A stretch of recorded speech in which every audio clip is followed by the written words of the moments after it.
morís de espanto y casi miras como distinguido. Si cada tanto acunas en tu encanto y era tu mundo del ideal. Y su ideal, mi ideal, el de aquel se puede... Buenas noches, bienvenidas y bienvenidos a Último Bondi. Último Bondi es un programa producido por el colectivo Más Igualdad que busca promover la reflexión, el intercambio, el debate político, la información de calidad. En el día de hoy nos van a acompañar en unos minutos transitando por un tema que a nosotros nos parece de alto interés. En general nos venimos preocupando por asuntos de futuro, por asuntos de estrategia, por asuntos de desarrollo, por determinantes y posibilidades para nuestro país y la región, por cómo va transitando el mundo y hacia dónde vamos. Y nos parece imposible no abordar la idea de pensar China como un asunto a conocer, como un tema a tener en la agenda, para ir desarrollando desde nuestras reflexiones un conjunto de informaciones y de estrategias, ¿no?, de valoraciones políticas debidamente informados, ¿no?, con una noción más o menos importante sobre ese asunto.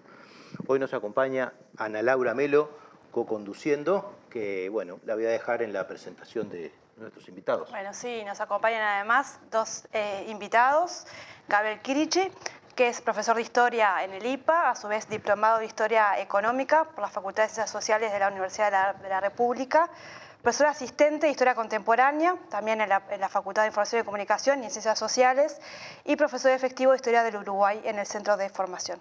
Además, tiene un rol muy importante en comunicación, es columnista de No Tocar Nada, del Sol FM, colaborador de La Diaria y también de Brecha.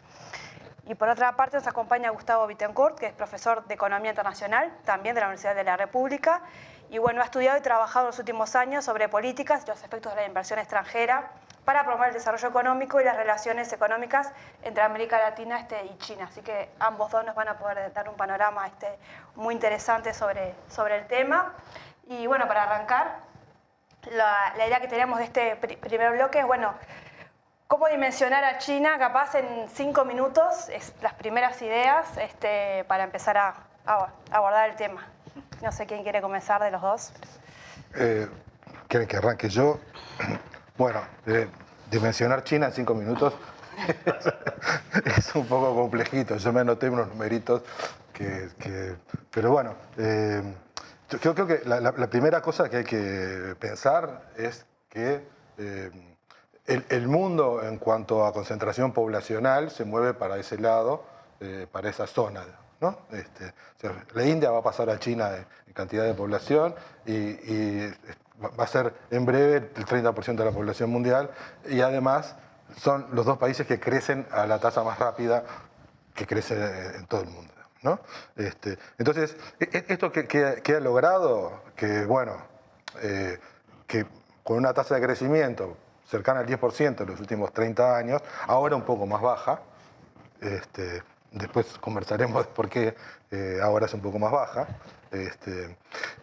China hoy es, a diferencia de lo que normalmente se maneja, es la primera economía del mundo, no es la segunda, es la primera. Es la economía más grande del mundo, en paridad de poderes de compra, es decir, cuando uno mide la cantidad de cosas que produce, como los precios son más bajos que la economía norteamericana, si uno mira en dólares corrientes, Estados Unidos todavía es la economía más grande del mundo. Pero si uno lo mira en paridad de poderes de compra, China es 27 billones de dólares de paridad de poderes de compra frente a 23, o sea que no es que sea un poquito más grande, es bastante más grande que Estados Unidos. Lo que pasa es que como produce muchas cosas mucho más baratas, nosotros las medimos con los precios internacionales y nos dicen que es una economía más chica. Igual en dólares corrientes faltan 10 años para que alcance Estados Unidos, porque China crece al 6% y Estados Unidos crece al 2,5%, que es más o menos el crecimiento de la economía mundial. Entonces China va a seguir creciendo más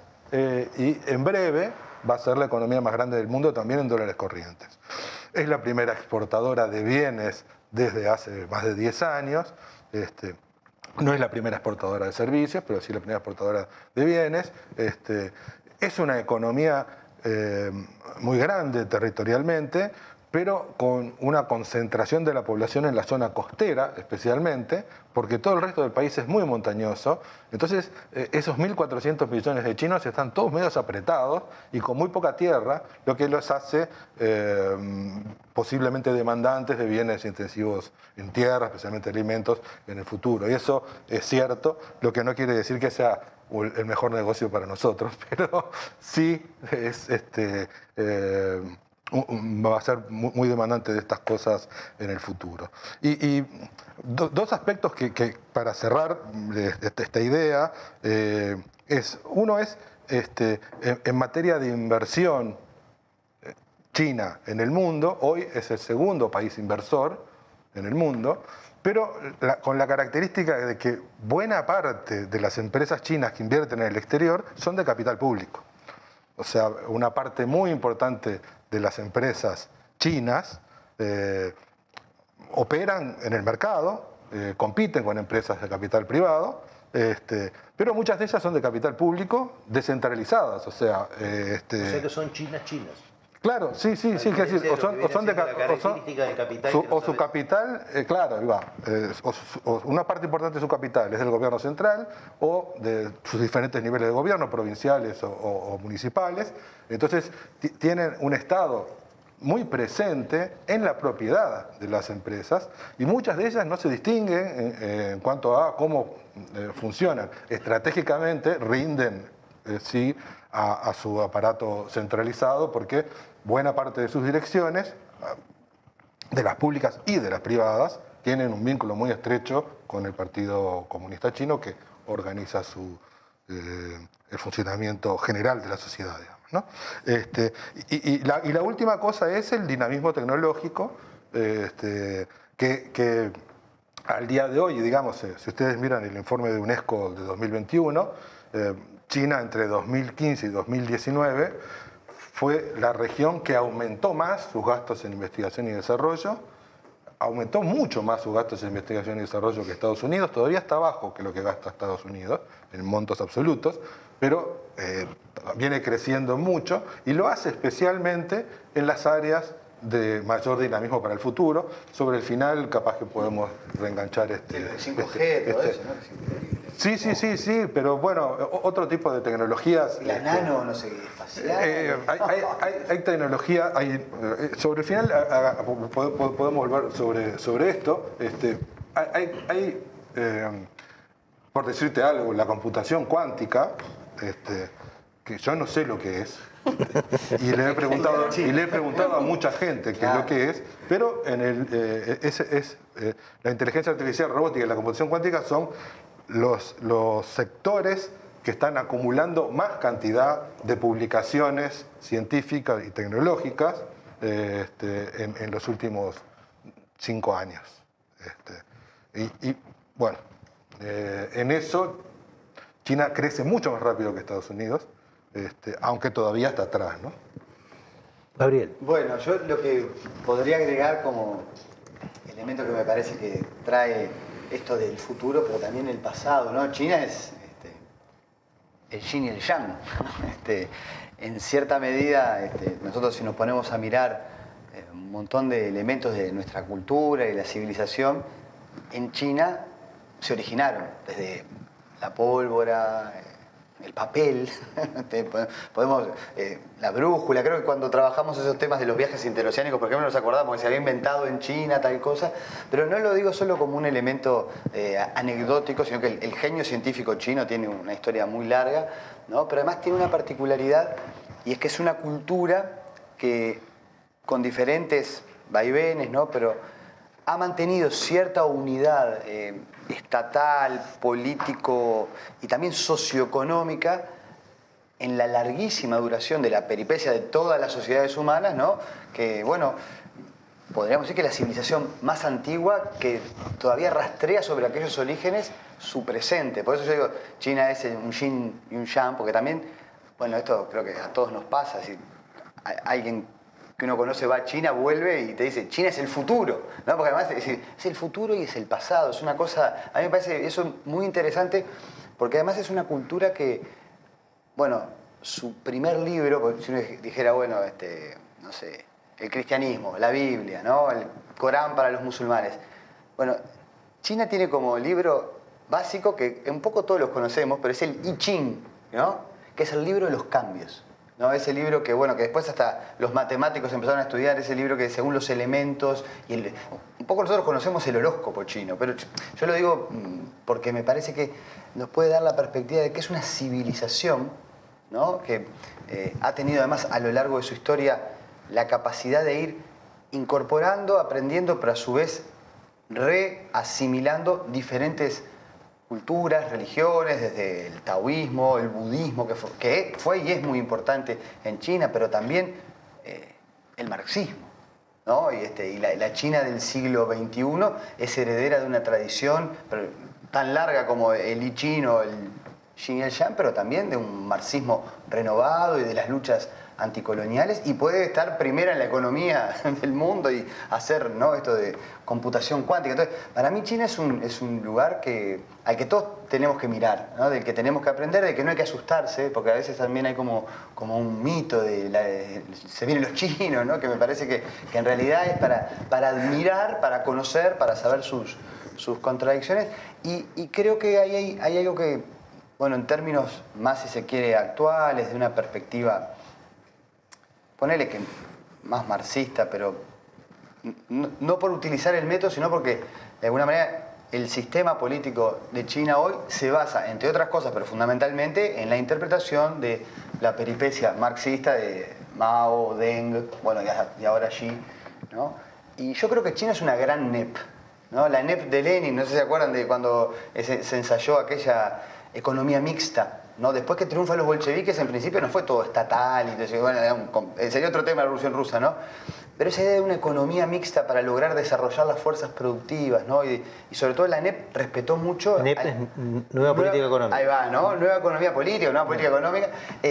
La NEP respetó mucho al campesinado, no fue una colectivización salvaje, ni mucho menos, y se integró un proyecto de relativa planificación, pero a su vez de crecimiento económico, con ideales socialistas, ¿no? Y yo creo que hay que discutirlo esto, pero China es un ejemplo muy interesante a lo chino, a lo Xinjiang, de socialismo del siglo XXI, con tradiciones milenarias y con la capacidad de ir reaprendiendo sobre cómo desarrollar el mercado, ¿no? Y que, bueno, me parece que es imperioso estudiarlo para, si nos queremos desarrollar, si queremos pensar en políticas sociales. Ahí pasan cosas que, además de lo que decía Gustavo, ¿no? ¿Cuántas personas salieron de la pobreza en China en este último tramo, ¿no? Es decir, algo hacen ahí que está bueno conocer, no es para reproducir ni nada, pero me parece que es un lindo espejo para mirarse. Capaz que para cerrar un poco este bloque, me parece que eso es una buena idea, de recorrer un poquito esta idea. Es decir, seguimos hablando de un país que tiene zonas atrasadas, o bueno, no sé si atrasadas, ¿no? Que está muy lejos de estar en el dinamismo tecnológico y demás, que sigue teniendo una base agraria en un montón de cosas, ¿no? Y que en los últimos años hizo una salida espectacular. De hecho, la explicación de la reducción de la desigualdad medida a nivel de personas en el mundo, ¿no? Esa reducción que muchas veces se plantea como que, ¿no? El capitalismo trajo una cierta solución porque viene reduciendo la desigualdad. Si sacáramos a China del medio, eso no sería así, ¿no? Es decir, la reducción de la desigualdad se da porque se contabilizan los 700 millones de chinos que salieron de la pobreza en los últimos 30 o 40 años, ¿no? Pero hay también una vida campesina, ¿no? Hay también una parte de cultura, no sé si milenaria, pero que no tiene nada que ver con este otro dinamismo técnico, ¿no?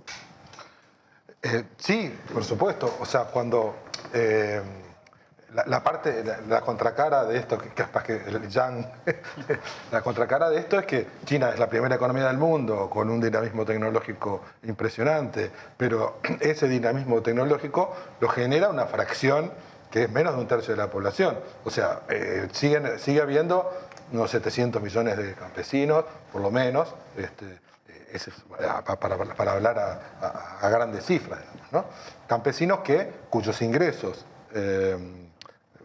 las remuneraciones, lo que ganan, etcétera, es 4 o 5 veces menos que lo que ganan en las ciudades industriales, pero tienen una esperanza de vida altísima, todos ellos, es decir, sus ingresos alcanzan para tener una vida muy adecuada, porque si no, sus promedios de esperanza de vida, etcétera, deberían ser mucho más bajos de acuerdo a cuál es el PIB por habitante que tienen, ¿no? O sea, en términos de PIB por habitante, todas las zonas industriales y de servicios, etcétera, en las grandes ciudades, que están todas en la zona costera, todas tienen un nivel de ingreso muy superior al que tiene el campesinado, que son unos 800 millones, 700. No tengo exactamente la cifra porque además las estructuras tienen un problema importante con la vivienda, que no han logrado resolver adecuadamente. Entonces esto no facilita la migración del campo a la ciudad. Y ahí hay un pequeño problema que hace que su mercado laboral sea muy segmentado y crezca mucho más rápidamente los ingresos en las zonas industriales que en las zonas agrícolas, digamos, ¿no? Pero bueno, es esto, es esa cosa que tiene un dinamismo impresionante, pero que no deja de ser un país dual contradictorio, o claro, heterogéneo, como sí, lo son no, yo lo que agregaría como es Brasil. Brasil tiene también sí, o la India. Pero hay una larga historia también, más allá del modelo actual, que es también que hay que estudiarlo, ¿no? Y es que esa dimensión tan grande de la población y cómo administrar los recursos y cómo, por ejemplo, no sufrir las hambrunas, sociedades que sufrían hambrunas terribles, ¿no? De millones de personas que quedan sin comer, o las inundaciones del río Amarillo, que ¿no? Es un río que es un torrente a veces que se lleva a ciudades enteras. Bueno, ha generado una larga historia, también contradictoria, pero de aprendizajes y errores y ensayos sucesivos, de tratar de lidiar, de construir instituciones para eso. Incluso en China, yo insisto con lo de Yin y Yang solo para jorobar, pero no tanto, es el tema del equilibrio en China. No es una palabra para quedar bien, porque alcanzar los equilibrios supone que la gente tenga comida, que tenga trabajo. Estamos hablando de que, bueno, que es un país que tiene una experiencia larguísima, con luces y sombras, pero de que no es solo que hay un poder que dirige a los 1.400 millones de habitantes y obedece, sino que hay una cultura tan rica, tan dinámica ahí, que bueno, que vale la pena. Ahora nos tenemos que ir en el primer corte y en un minuto estamos volviendo para continuar hablando de esto tan atrapante, ¿no? China, el capitalismo o el socialismo del siglo XXII.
El periodismo es libre o es una farsa.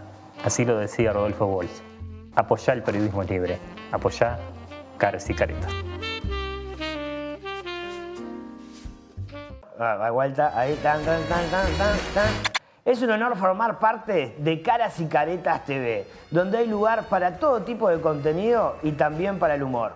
¡Sumate!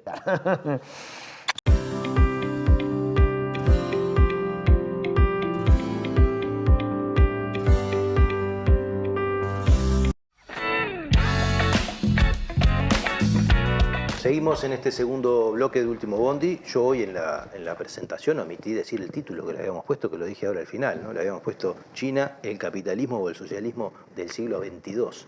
Y lo hacíamos con toda esta picardía de poner un poco en contradicción, o poner todas esas contradicciones Xinjiang fue arriba de la capitalismo, mesa, socialismo. ¿no? Y que Gabriel de una manera u otra nos traía. Ana, ¿con qué Bueno, seguimos? para este segundo bloque, un poco lo que queremos ver es, bueno, teniendo en cuenta el importante crecimiento que ha experimentado China en los últimos quizá 50 años, ¿no? Y su actual posición en lo que es la producción y el comercio a nivel mundial. ¿Cómo se explica de alguna manera este crecimiento, lo que podemos llamar este milagro chino, ¿no? que lo posicionó en el lugar que hoy ocupa en el mundo? Bueno, yo creo que ahí hay varias cosas muy generales que podemos decir de la historia y le cedo la derecha a Gustavo, que tiene un estudio más profundo desde lo económico, ¿no? Pero una primera cuestión, más allá de modelos ahora, y es que en la mirada de larga duración, China se está reencontrando con un lugar que casi siempre tuvo. Esto de ser la primera economía del mundo, que vos decías ya en términos no corriente, pero en lo que produce.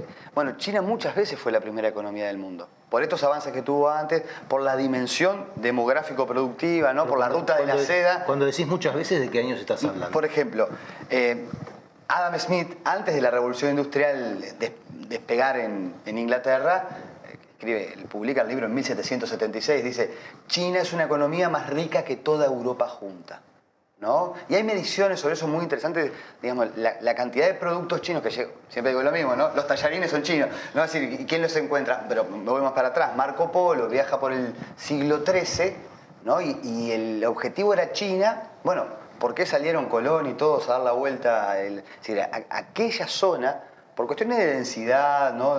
Digamos, y todo esto que estábamos hablando antes, ¿no? Tiene una larga tradición de ser un motor, ahora diríamos en términos industriales, pero un factor de transformación económica muy poderoso que se vio interrumpido por dos factores muy, muy graves que fueron, uno, la agresión imperial británico-europea tras la guerra del opio y un conjunto de medidas de expoliación sobre China, en las que participó también Japón. O sea, el siglo XIX para China, los propios chinos le llaman el siglo de la humillación, ¿no? Y en ese momento más China, no sabemos si se iba a industrializar o no, pero evidentemente estas agresiones se lo impidieron. La guerra del opio fue más o menos 1840, ¿no? Y luego viene la invasión japonesa, la Segunda Guerra Mundial. China vive todo entre 1840 y 1949, son 100 años donde pareció que China estaba en una condición, bueno, ustedes se acordarán que integró incluso China el movimiento de los no alineados y los países del tercer mundo. China se consideraba un país del tercer mundo. Lo que pasa que, bueno, por diferentes factores, yo creo que hay una base de lo que hace el maoísmo importante: alfabetizar la población, intentar generar estructuras estatales modernas. Hay muchas críticas también al maoísmo en el propio régimen chino, pero fue un primer puntapié para que China se recuperara su senda, ¿no? Y después, que creo que acá donde Gustavo va a iluminarnos mucho más, ¿no? Empieza toda una serie de reformas en la década de los 80, ¿no? A través de Deng Xiaoping, de empezar a ensayar un modelo socialista, campesino, pero también policlasista. El socialismo chino nunca fue de eliminar a la burguesía. La burguesía es parte de la banderita china comunista, ¿no? Porque era la idea de esos industriales chinos, artesanos que podían colaborar con el régimen. Bueno, creo que las reformas de Deng Xiaoping y su continuidad, ¿no? Con esa base generada por el maoísmo, le permiten dar un salto que, bueno, después discutiremos el modelo, pero empezaron con esa vieja frase de Deng, ¿no? No importa el color del gato, importa que case ratones. Empezaron a probar otras formas de desarrollar la economía, y sobre todo hay un contrapeso muy marcado con lo que le estaba pasando a la Unión Soviética. Yo diría, a partir de los 70 la Unión Soviética se empezó a estancar y China empezó a probar un modelo mixto, ¿no? Y bueno, con esa historia previa de haber sido siempre una gran economía, me parece que ahí tenemos un poco las claves del despegue, pero dejo el detalle a Gustavo. Sí, capaz que un poco, a mí esa parte histórica me resulta fascinante. Bueno, los estudios de Madison, contando el PIB mundial Claro. A largo plazo, encuentran, sí, que China, un milenio atrás, era el centro era lo más importante del mundo. Lo que pasa es que las conexiones no eran las que tenemos ahora, no era un mundo interconectado. Y por lo tanto nosotros que percibimos el mundo desde la mirada europea en general, es difícil que lo veamos, ¿no? Yo estuve, por suerte, un mes y algo en China. Fui de esos que vos mencionabas, que volví muy choqueado de las cosas que veía. Desde el año 2005 fui invitado a ver justamente a un curso para discutir la economía de mercado en China, digamos, ¿no? Esos recientemente habían obtenido su ingreso a la Organización Mundial de Comercio y tenían que ratificar su condición de economía de mercado allí mismo, en la Organización Mundial de Comercio, y querían que los países apoyaran eso, ¿no? Entonces, claro, acá hay una discusión de modelo que yo he escuchado mucho sobre el capitalismo de Estado chino. Yo prefiero la versión que dicen ellos, que es más socialismo de mercado que capitalismo de Estado, ¿no?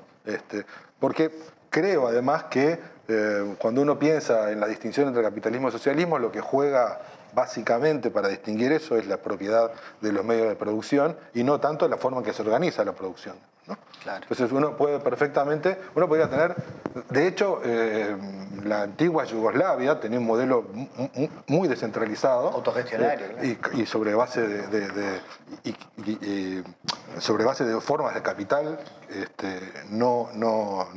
no societario, no de sociedades anónimas. Y ese sistema era relativamente exitoso en el contexto de antes de que se destruyera por los conflictos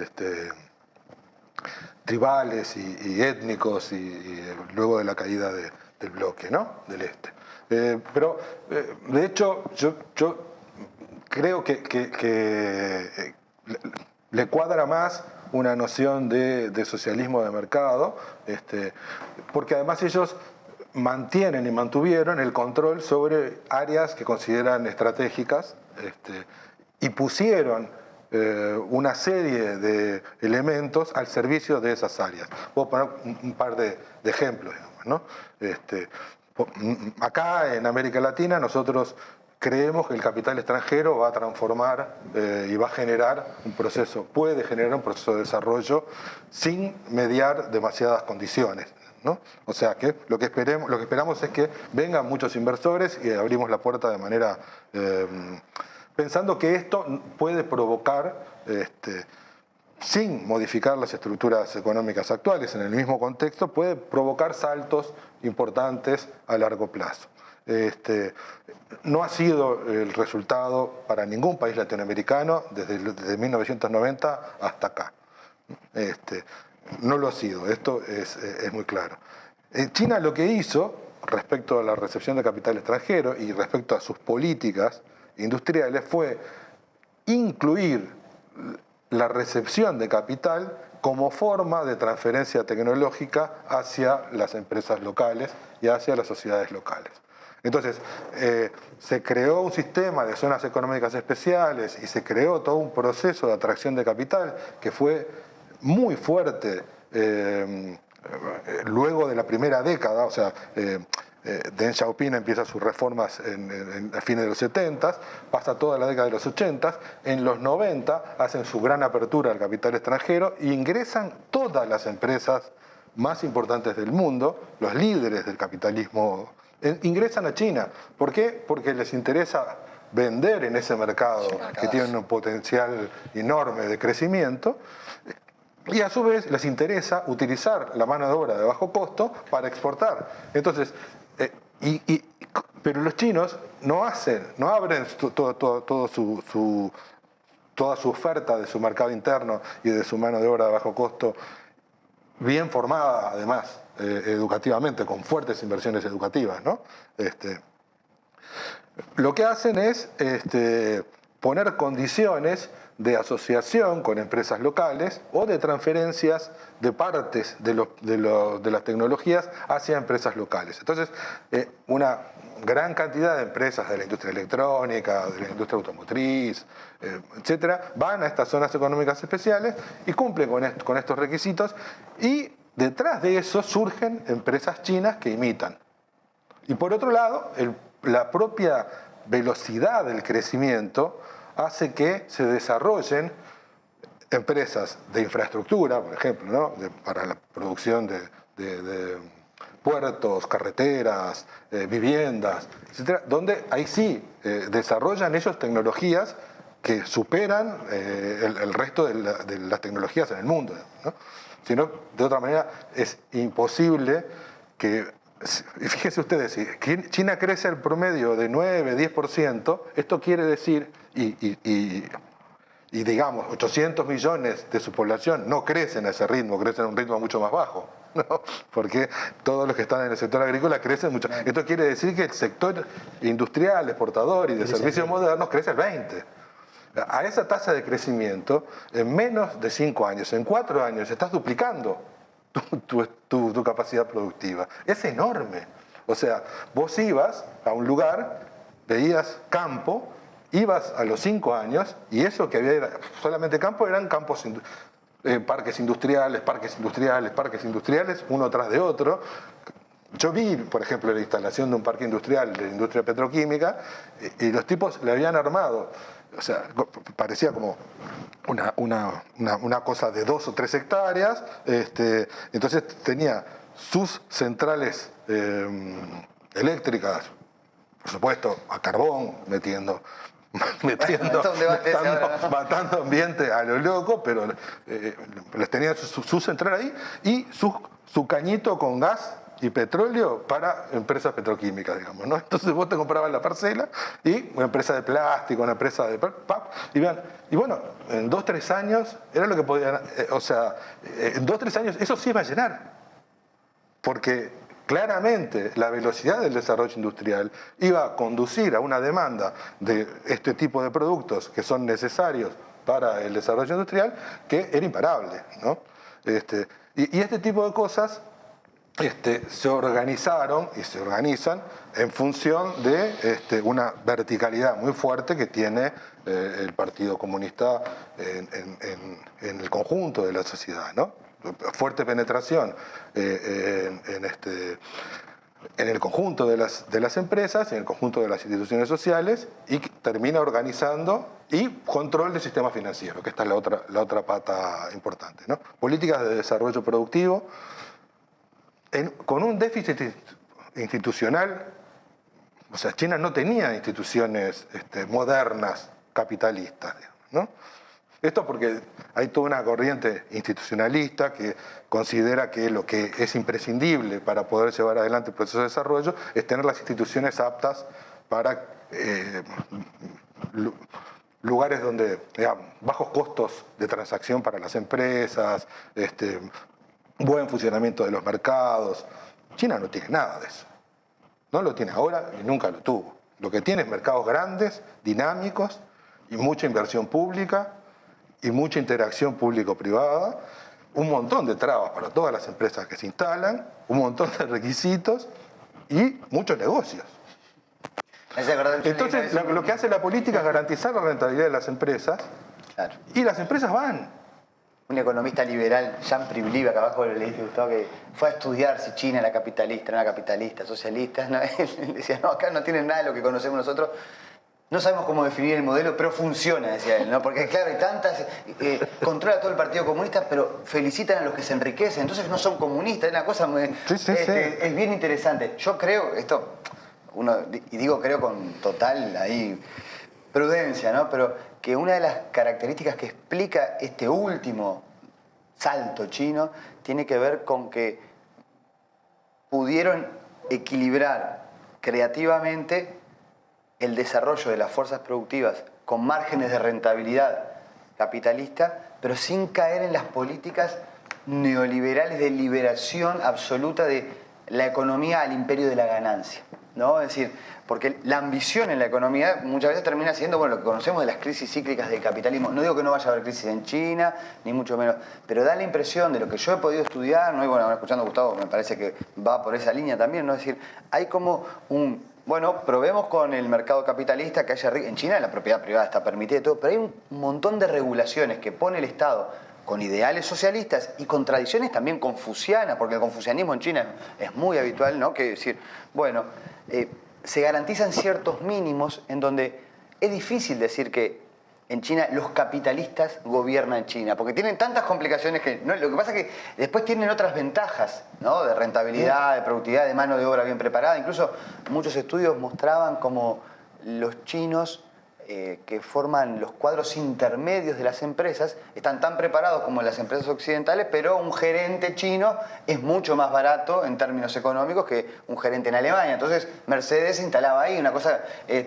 y eso tiene que ver con también una historia cultural, que, insisto, va un poquito más allá de capitalismo, socialismo, ¿no? Y como que capaz que a los institucionalistas, yo me acuerdo de David North, todos esos que, ¿no? que son más bien anglosajones, no les cuadra la institucionalidad china, pero tenía otro potencial que me parece que ahora descubrieron.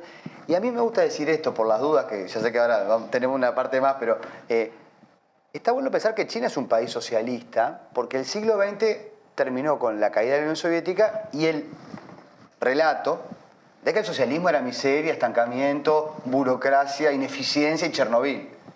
China sigue llamándose socialista y está haciendo una economía socialista con peculiaridades chinas. Vos dijiste socialismo de mercado, ¿no? Entonces, claro, bueno, eso es un modelo distinto, ¿no? Y también está bueno, porque a veces pensamos que hay un solo modelo económico. Yo no sé si es el que hay que copiar, ahora hay que estudiarlo. Bueno, ya se estaban metiendo en el tercer bloque. Te tiré el pie. Los tenemos que cortar porque no los vamos a dejar. Pero volvemos en un minuto con esta última parte de Último Bondi para hacer estas últimas reflexiones. Ahora que ya el milagro no es tan milagroso, sino que empieza a tener algunas, por lo menos, líneas explicativas. En un minuto volvemos.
El periodismo es libre o es una farsa.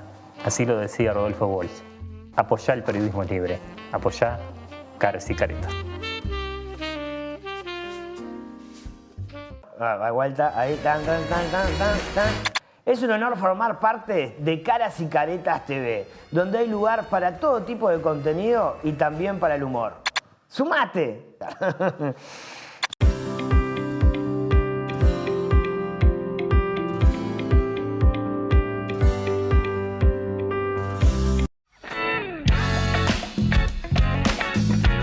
Volvemos en este tercer bloque de Último Bondi.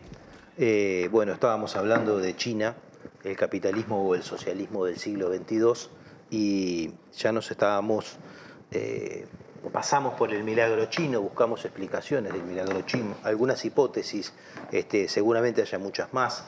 Y bueno, nos toca entrar capaz que a profundizar en ese aspecto, ¿no? Es decir, hablamos de un Estado muy peculiar o de una relación entre el Estado y la sociedad en esta construcción de socialismo de Estado, capitalismo, ¿no? Bueno, las distintas formas que se han intentado denominar, lo heterodoxo del modelo, ¿no? La falta de de claves desde Occidente para explicarlo desde, en general, la cultura de mercado, ¿no? en este tipo de cosas.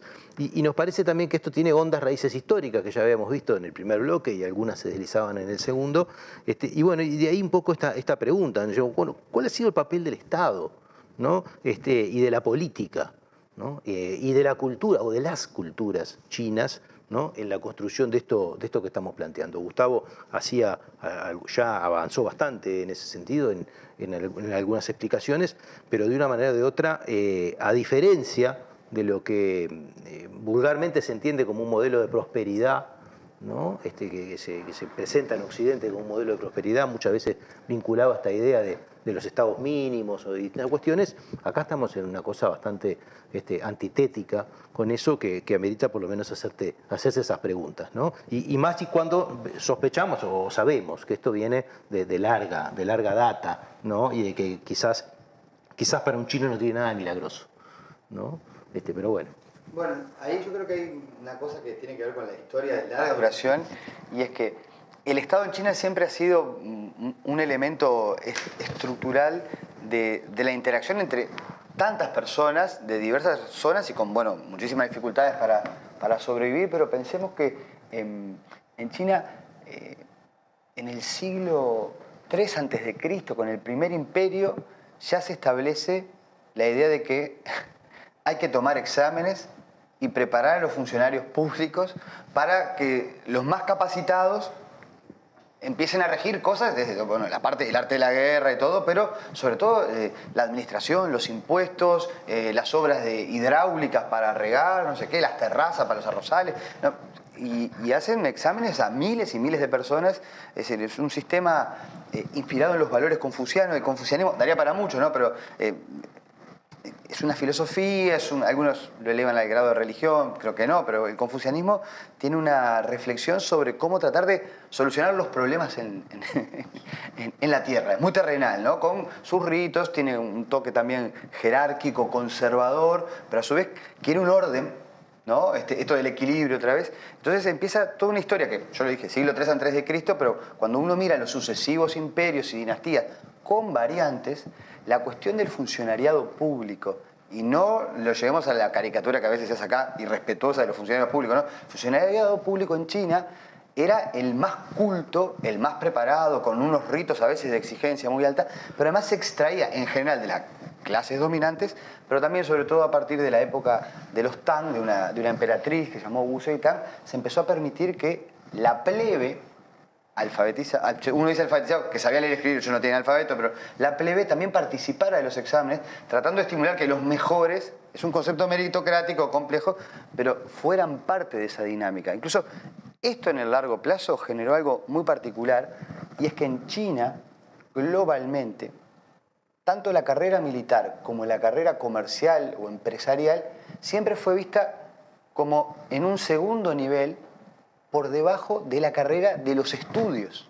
Por eso vieron que ahora, no sé, yo lo asocio así, China le va muy bien en las pruebas PISA, y hay un tema como de un enfocarse en el estudio. Yo no sé si las pruebas PISA, esto sería otro debate, no creo que sean lo único para medir la educación, pero lo cuento porque hay una larga tradición, con variantes. La revolución cultural, por ejemplo, quiso barrer con todo eso porque es un sistema también a veces asfixiante, ¿no? Exámenes, funcionarios, carreras. Había 53 grados para el cargo más alto a nivel provincial. Bueno, pero esta historia, yo la traigo a colación a tu pregunta porque me parece que esa perspectiva de que hay una intermediación de funcionarios preparados que tienen que estudiar, que deben regirse por normas muy estrictas también, ¿no? Viene de larga data en China, ¿no? Y siempre estuvo.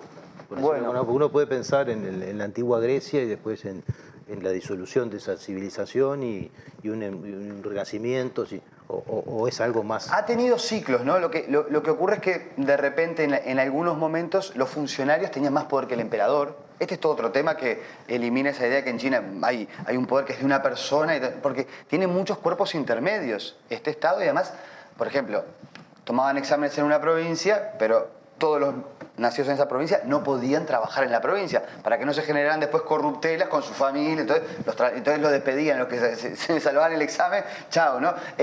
Pero también hubo corrientes que cuestionaron mucho la rigidez del confucianismo. Entonces, en algunos momentos, el taoísmo, que es más campesino, más naturalista, hubo rebeliones campesinas contra eso. Después, la asociación con el budismo, que tiene una perspectiva un poco distinta, generó también corrimientos, pero cada tanto, esto tenemos que hacer una historia de China, ¿no? Pero que es interesantísima, cada tanto lo que aparecen son tendencias, que le llaman en general neoconfucianas, de volver a esta idea de estabilidad, de orden, de jerarquía, de ritos, de preparar muchos funcionarios para administrar el gobierno. Es más, y yo termino con esto, ¿no?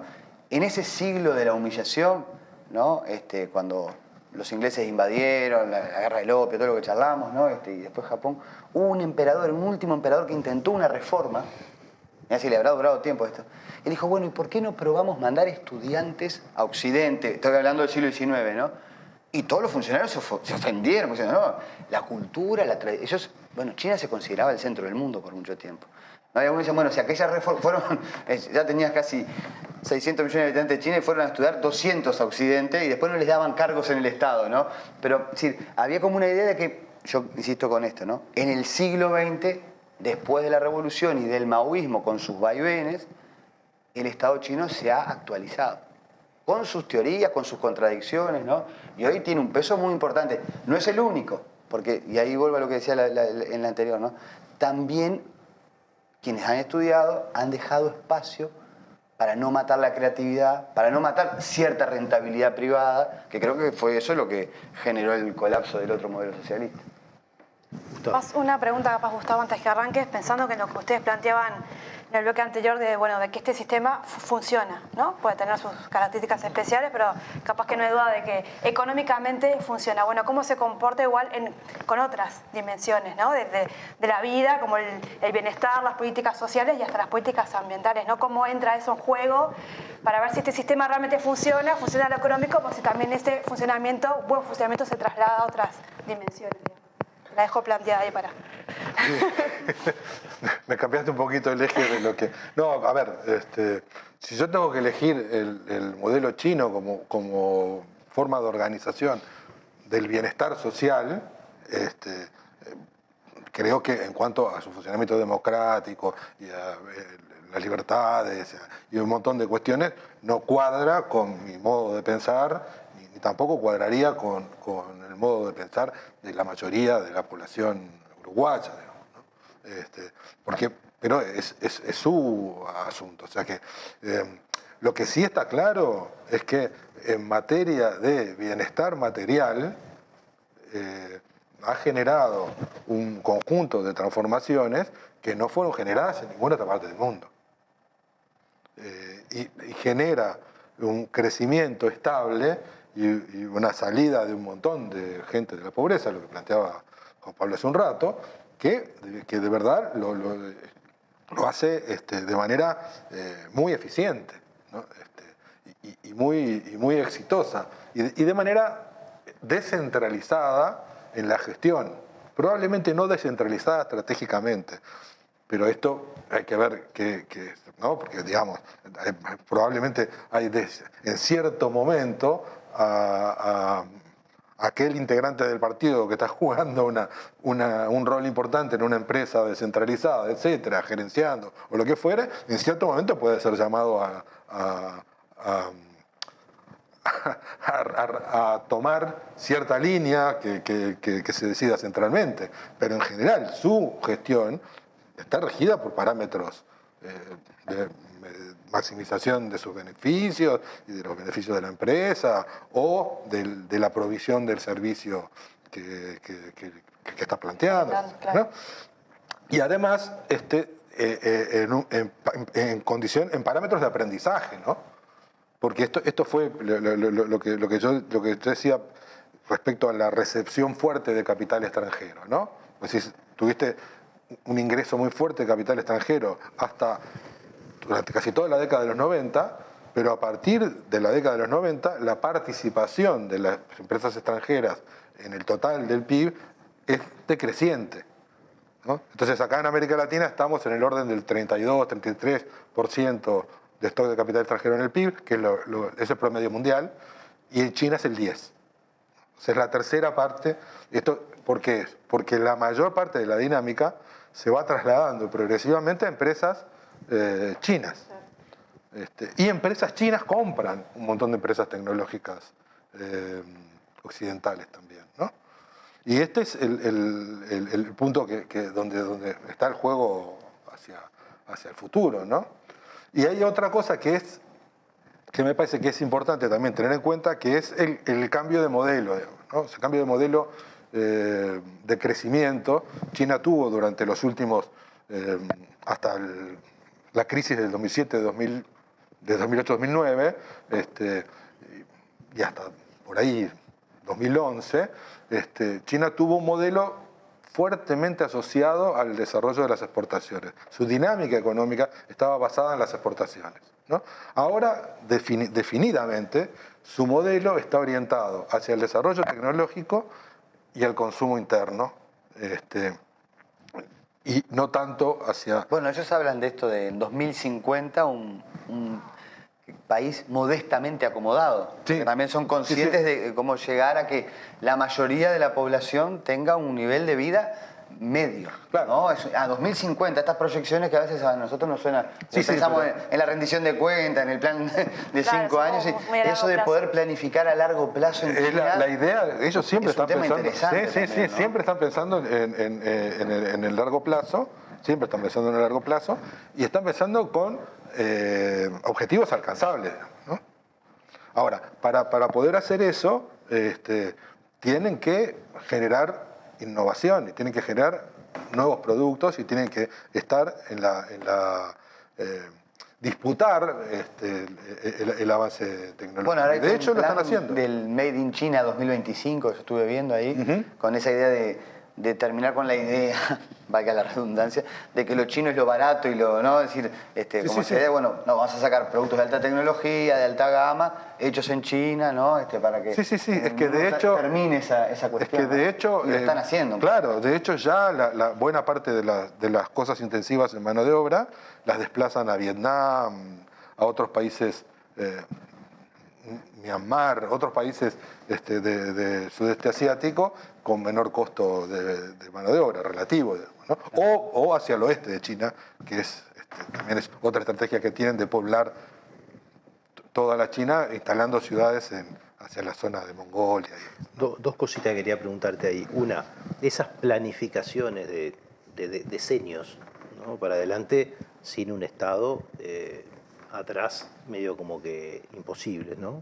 O sea, claro, ¿a quién se le ocurre planificar en una sociedad de mercado para 25 años administrando 1.400 millones de personas, ¿no? Por un lado. Y lo segundo es, ¿en qué medida ese desarrollo tan autocentrado o autorreferenciado, más que autocentrado, ¿no?, que no es autárquico ni nada por el estilo, ¿no?, al revés, organiza el mundo, ¿no? Es decir, y en qué medida, creo que es una cosa que traía Ana hoy, el problema del ambiente, por ejemplo, ¿no? Y estoy pensando en lo que nosotros le exportamos a China, ¿no?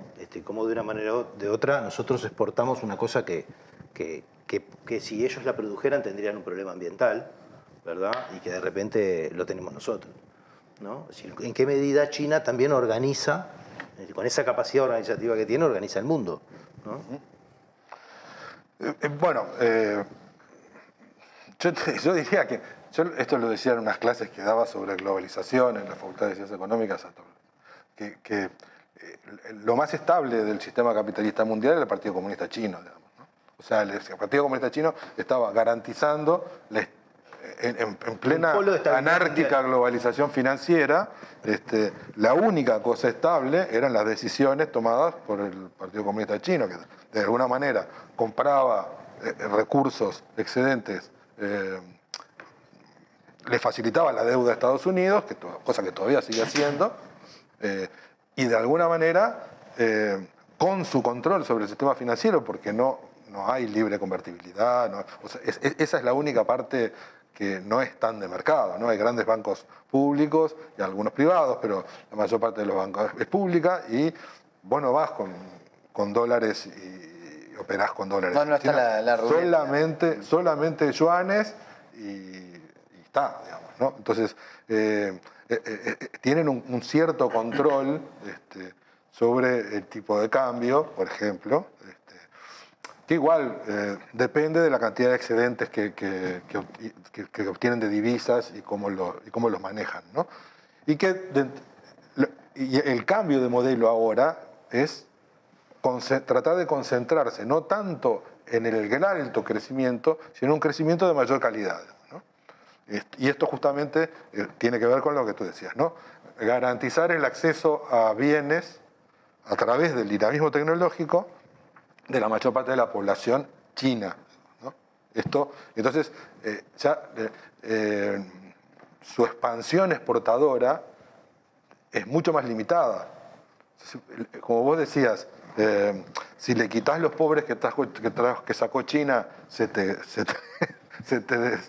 quita un poquito la idea sobre la reducción de la pobreza mundial. Bueno, lo mismo pasa con el comercio. Si vos quitás, que es lo que está pasando, quitás el impulso que metió China al comercio mundial, la globalización comercial se cae, y es lo que está pasando desde el año 2011, ¿no? Con China retrayéndose de alguna manera, no retrayéndose, con tasas más bajas de crecimiento de su comercio, lo que funciona es un nuevo modelo, de alguna manera lo que está haciendo es debilitando el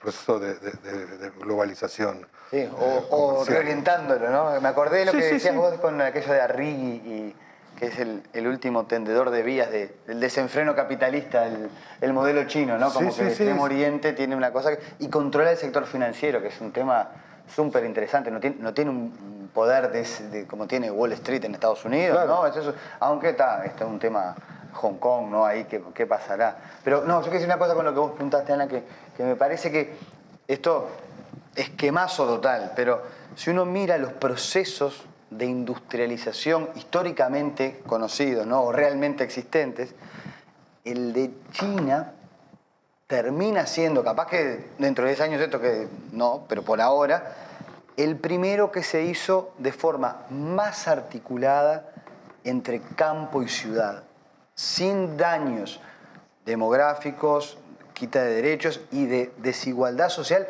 entre sus protagonistas. Porque cuando uno mira la revolución industrial de Inglaterra, que fue una maravilla productiva, exportadora, tecnológica, hubo una expropiación de los campesinos que se proletarizaron. La industrialización de la Unión Soviética, muy valorada en su entorno, pero fue, digamos, con la colectivización forzada del campesinado, una cosa, ¿no? Era otra época, daría para otro tema, ¿no? La industrialización en China, incluso con estos ritmos quizá chinos, con esta experiencia de ser un país también campesino, industrial, con este Estado que en el medio va regulando, con sus momentos de colapso, ¿no? Pero lejos estamos de que la industrialización china tenga los barrios obreros que había en la Inglaterra del siglo XIX, porque de alguna manera también fue fruto de un régimen que en su sensibilidad ideológica, más allá de casos de autoritarismo, de corrupción, que también los existen, ¿no? Pero también tenía en cuenta a los obreros y a los campesinos, ¿no? Porque además hay que recordar que Mao venía de origen campesino. Entonces, yo creo que esto le ha dado, en perspectiva histórica, la posibilidad de ser un modelo que no solo funciona porque produce mucho, están todos trabajando de forma evidente, sino que también se acopla con ciertas tradiciones de China, que claro, yo comparto lo que le dice Gustavo, de, bueno, quizá en nuestra cultura latinoamericana, ¿no? Tanta presencia de, ¿no? Instancias burocráticas, de tradiciones, de ritos que tienen, ¿no? Es una cosa muy, muy jerárquica a veces, que no es solo por el comunismo ni por la economía, es por la tradición, ¿no? A mí me contaban la otra vez una cosa increíble, pero está muy mal visto divorciarse en China, ¿no? Por tradiciones, no por el comunismo ni nada, ¿no? Por tradiciones confucianas. Pero de repente un matrimonio de profesores de la universidad que están aspirando a un grado, si se divorcian, ya quedan para atrás en la lista de esta meritocracia, entonces hacen acuerdos económicos por fuera, se mantienen casados, tienen sus vidas, ¿no? Para proseguir con su carrera. O sea, eso no sé si nos entra en la cabeza a nosotros. Entonces, por eso digo, hay que conocer la distancia cultural, pero me parece que hay que valorar igual que en esa cultura diferente, esta interacción entre Estado, diferentes sectores sociales y una idea de desarrollo con más armonía social, no sin conflictos ni contradicciones, pero en parte da para conocerla, ¿no? Después veremos. Ahora ellos plantean también preocupaciones, lo plantean realmente, el tema de la represa de las Tres Gargantas, eso con el ambiente que vos decías, ¿no? Sí, también. Porque no es desarrollar todo y primarizar a todo el mundo, ¿no? Incluso el proyecto de globalización chino, que esto es otra discusión, ¿no? Pero no tiene una perspectiva colonialista, porque China sufrió el colonialismo. O sea, de repente aparece después un momento, una nueva generación del Partido Comunista Chino que se vuelven imperialistas. Ahora, ellos saben lo que fue el imperialismo y han sido menos, por lo menos, territorios, colonias conquistadas por China, no hay en la historia. Esto es un tema también interesante, ¿no? Salvo con sus vecinos cercanos, que ahí sí son muy celosos. Claro, no, y bueno, con Japón hay toda una historia muy complicada. No, y con Japón, que es un odio. Lo que pasa es que la masacre de Nankín, terrible, ¿no? Es decir, fue de los que fue como... El siglo XIX tuvo su... Claro, no, Japón fue en 1937, una cosa, ¿no? Cortando cabezas de chinos en las calles y 300.000 muertos. Espeluznante. Terrible. Fue como el nazismo en Europa, lo de Japón. Todavía lo pasan cuando es el aniversario de esa masacre, pasan documentales en la televisión. Es espeluznante, sí. Donde muestran a todos los japoneses masacrando chinos por las calles, ¿no? Ahora lo pasan. Bueno, no nos fuimos justo con la parte más feliz, nos tenemos que ir porque... Recordemos que China también es el té. La última, si hay un segundo, yo la que me parecía que me quedó es el tema de el avance chino en las tecnologías estratégicas de transformación. Que ahí me parece que hay que ver el informe de UNESCO de 2021, donde aparecen y hay... China tiene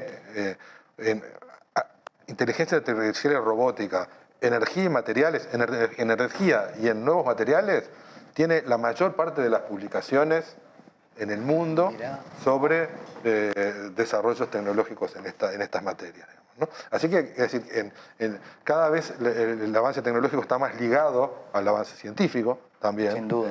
Entonces, estas cosas están caminando a una velocidad que para mí fue sorprendente verlo en este informe, porque yo pensé que China estaba todavía mucho más atrás de Estados Unidos y Europa, pero en realidad está disputando con Estados Unidos la primacía en estos nuevos campos de la computación cuántica, inteligencia artificial y robótica, energía y nuevos materiales, nanotecnología, etc. Bueno, les agradecemos mucho, la verdad que fue un gusto y la verdad que hay un montón de información para Da para pensar. mucho más el tema, sin duda. Sí. Da para mucho más. Bueno, si viene el TLC hacemos otra. ¿No? Pero que no podemos estar cerrados a China, lo único porque el mundo hacemos pasa otra por ahí, ¿no? sí. Hay que conocer. Y bueno, nosotros nos tenemos que ir y bueno, nos vemos el próximo martes con otra propuesta de último.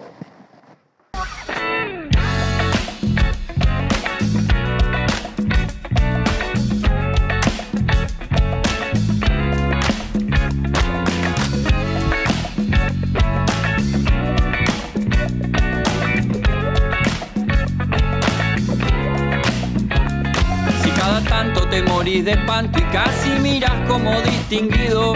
Si cada tanto acunas en tu encanto y era tu mundo el ideal. Y su ideal, mi ideal, el de aquel se puede mirar desde lo distinto. Si por las noches compartís el tinto con ese que piensas.